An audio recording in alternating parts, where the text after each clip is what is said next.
धर्म के आधार पर बजट के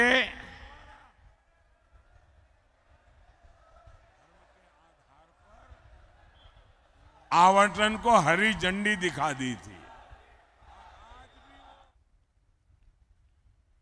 और भगवान राम की ये धरती है एक प्रकार से, तो मुझे लगता है कि ये गंभीर विषय यहां पर उठाना ज्यादा अच्छा होगा। साथियों, कांग्रेस की सोच है कि देश की सरकारें जितना बजट बनाती है उसका 15% सिर्फ और सिर्फ माइनॉरिटी पर खर्च हो, यानी धर्म के आधार पर बजट का भी बंटवारा, धर्म के आधार पर इन्होंने देश को बांटा और आज भी वो धर्म के आधार पर भांति भांति के बंटवारे करने में लगे हुए हैं। कई साल पहले कांग्रेस ने धर्म के आधार पर बजट के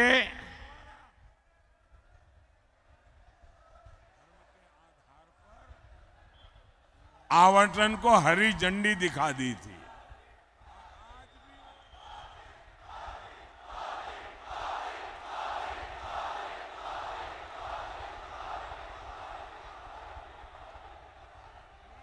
जय श्री राम, जय श्री राम।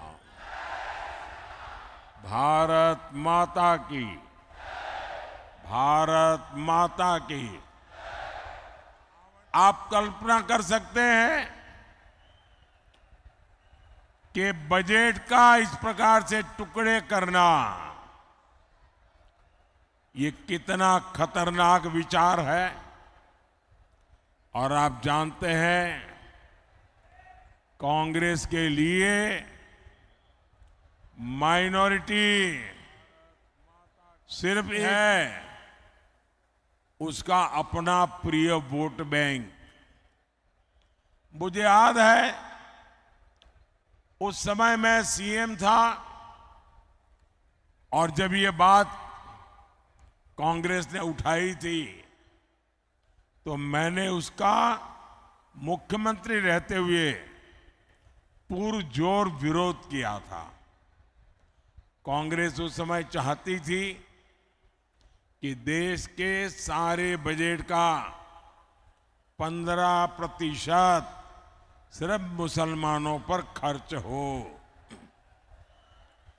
तब भाजपा के जबरदस्त विरोध के बाद ये कामयाब नहीं हो पाए थे, लेकिन अब ये सारे पुराने एजेंडे की उसको लागू करने पर तुले हुए हैं।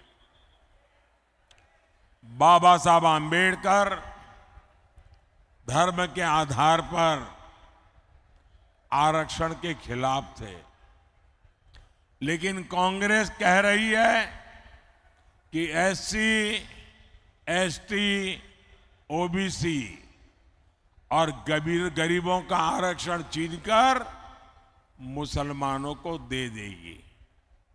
कांग्रेस आपकी संपत्ति को भी जब्त करके उसका हिस्सा अपने वोट बैंक को देने की तैयारी में है।